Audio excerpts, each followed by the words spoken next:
boa tarde para todos. Estamos aqui no podcast Metaverse, né? Podcast oficial da RCE e da Metaverse Agents. Estamos aqui durante a Rio Innovation Week, a quarta edição da Rio Innovation Week. Dessa vez estamos trazendo aqui como nosso convidado, né, o Ricardo Wagner, diretor co-pilot das Américas da Microsoft. E sem muitas delongas, Ricardo, assim, me fala um pouquinho aí essa transição, né, entre a acessibilidade e a inteligência artificial. Mário, obrigado pela oportunidade. É um prazer estar aqui representando os colegas da Microsoft. Eu comento muito que a oportunidade que a gente tem hoje com a revolução da inteligência artificial, especialmente generativa, ela não é só relacionada a impacto de negócio, ela é em especial relacionada ao impacto social, especialmente de inclusão de pessoas que hoje não fazem parte do nosso mercado laboral, mercado de trabalho, mercado consumidor, que são as pessoas com deficiência.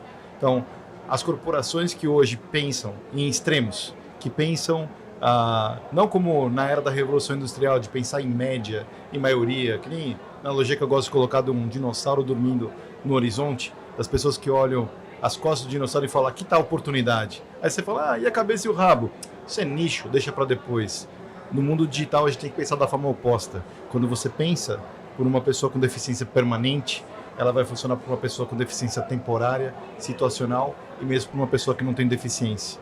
Então, quando você cria uma solução para uma pessoa que não tem um braço, ela vai funcionar para uma pessoa que quebrou o braço ou uma pessoa que está segurando um bebê ou um copo de café.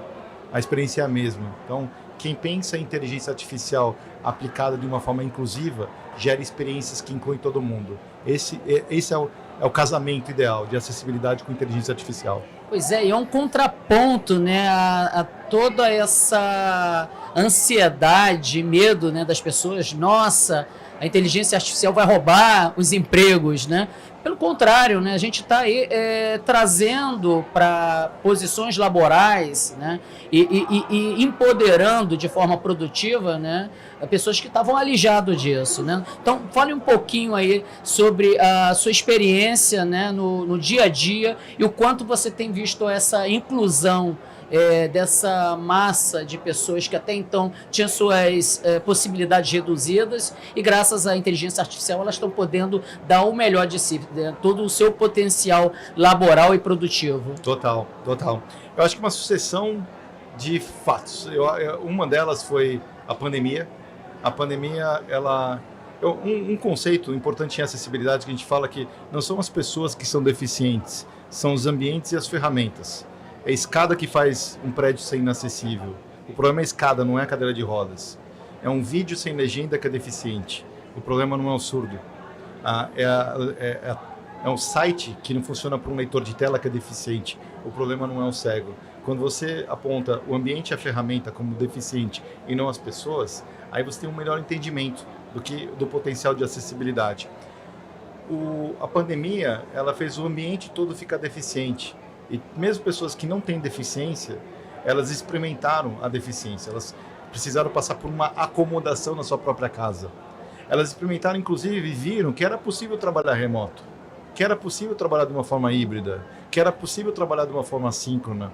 Eu acho que essa percepção que as pessoas com deficiência permanente já tinham e clamavam e pediam, a maioria acabou experimentando durante a pandemia. E pós-pandemia a gente teve essa discussão do trabalho híbrido, do trabalho remoto, mas enfim, a gente mudou de patamar de conversa.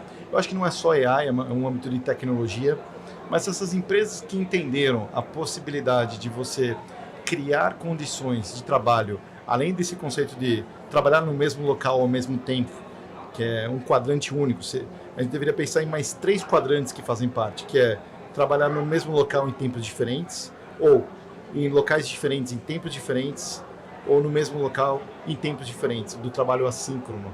Quando você tem essa matriz, você cria possibilidades de interação que basicamente inclui qualquer pessoa. Quando aplica ainda tecnologias avançadas de inteligência artificial, há um exemplo de permitir que uma pessoa que fale um outro idioma consiga participar de uma forma plena utilizando serviços de tradução simultânea, você elimina barreira de idioma, barreira de local, barreira de tempo.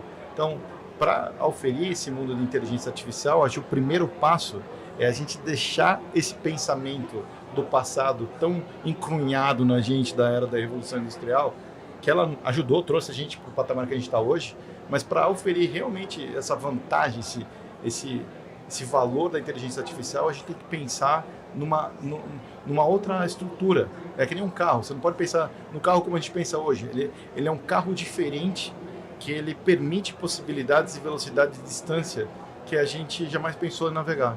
Essa era a que a gente está passando. É que eu acho que o ser humano ele tem essa questão aí do reconhecível para ele, né? Ele é muito preso a atavismos, né? Atavismos do passado, né? Você citou o carro, então assim existe até no próprio processo criativo uma certa comodidade, né? O carro ele é baseado numa charrete que era baseado em um outro construto mais elementar. Então assim a gente não vê tantas disrupções, né? A gente vê continuidade de modelos, né, pré-concebidos. Então, acho que assim, quando a gente passa, como você disse, esse processo aí pandêmico, onde a gente se vê alijado de toda uma situação, né, convencional, né, e a gente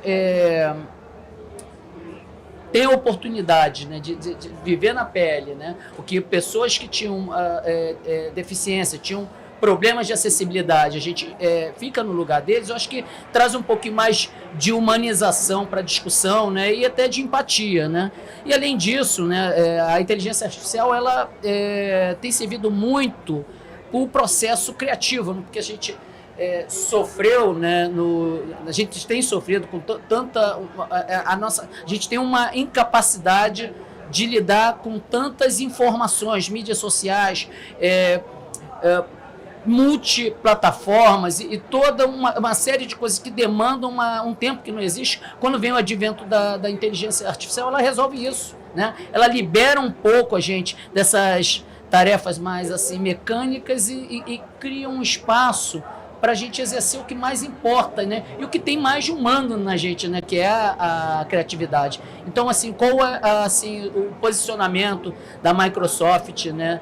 Diante aí digamos assim, desses novos modelos e construtos sociais que estão se formando agora e o advento do homem, ele ter mais tempo para pensar, para elaborar e até para ter o chamado ócio criativo, né? Você citou, inclusive, você mencionou empatia. Acho que empatia, compaixão, coisas que realmente distinguem humanos de máquinas, é o que está em evidência. Se pensar hoje, um profissional de filosofia hoje está em evidência. A filosofia sempre teve a sua relevância, sempre foi importante, mas hoje mais do que nunca. Se você não entender de humanos, como é que você vai poder configurar uma máquina de AI para trabalhar com humanos se você não conhece humanos? Então, eu imagino, aqui é Ricardo e opinião Ricardo, uma tendência muito grande de escolas, de cursos, mudando a forma de ensino, de conhecimentos técnicos, que a gente chama de hard skills, para trabalhar em questões de soft skills. Por exemplo, quantos alunos estudaram empatia, estudaram compaixão, eu pensava, mas por que eu vou precisar estudar isso? São coisas inerentes e humanas em que isso vai diferenciar esse profissional na sua carreira, na sua vida, e uma pessoa consciente desses soft skills inerentes e humanos, quando interagir com um banco de dados, com informação com AI, é uma pessoa que tem uma tendência maior a não criar soluções que venham excluir outros. É uma pessoa que vai poder ter mais perspectiva de abraçar mais possibilidades e criar sistemas que sejam, não só por experiência e uso, eles sejam sistemas que pessoas possam participar de uma forma inclusiva. Você frequentemente menciona que o ambiente e a tecnologia tornam as pessoas desabilitadas, né? Você pode explicar um pouquinho mais sobre essa visão e como ela influencia em todas essas estratégias que você levou para o... Sim, quando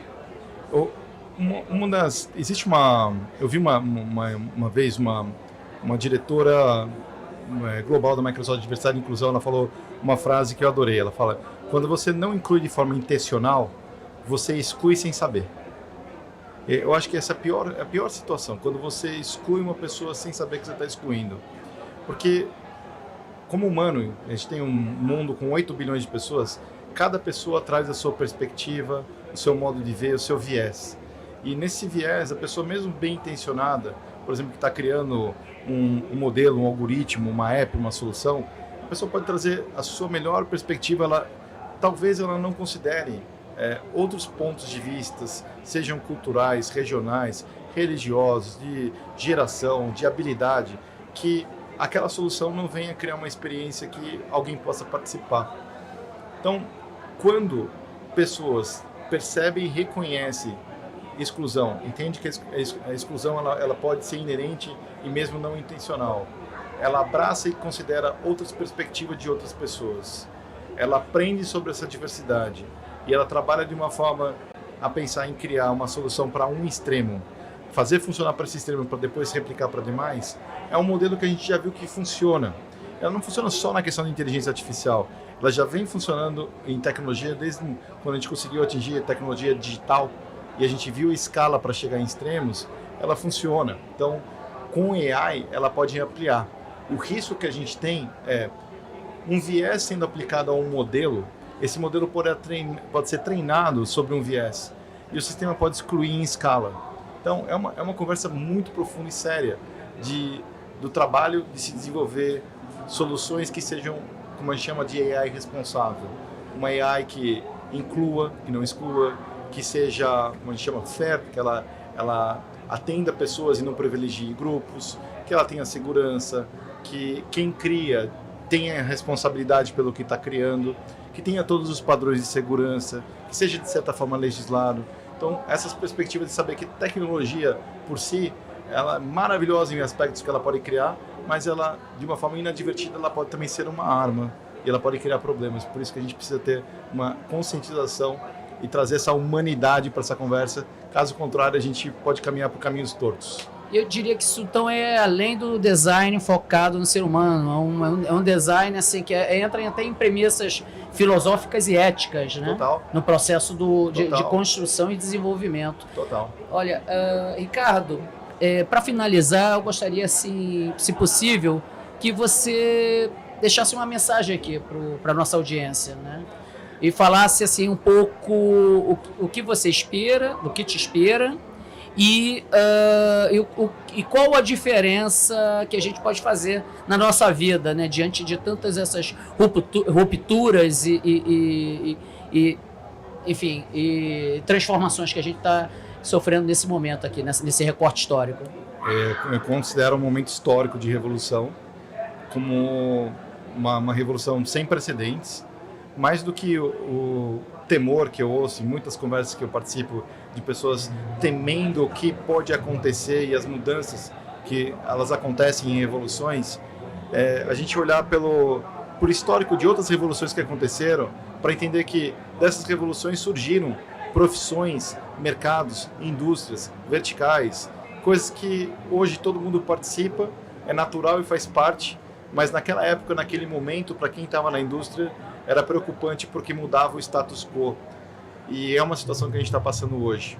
Então, olhar pelas possibilidades. Muitas profissões que não existiam vão aparecer. E a gente precisa estar preparado para essas posições.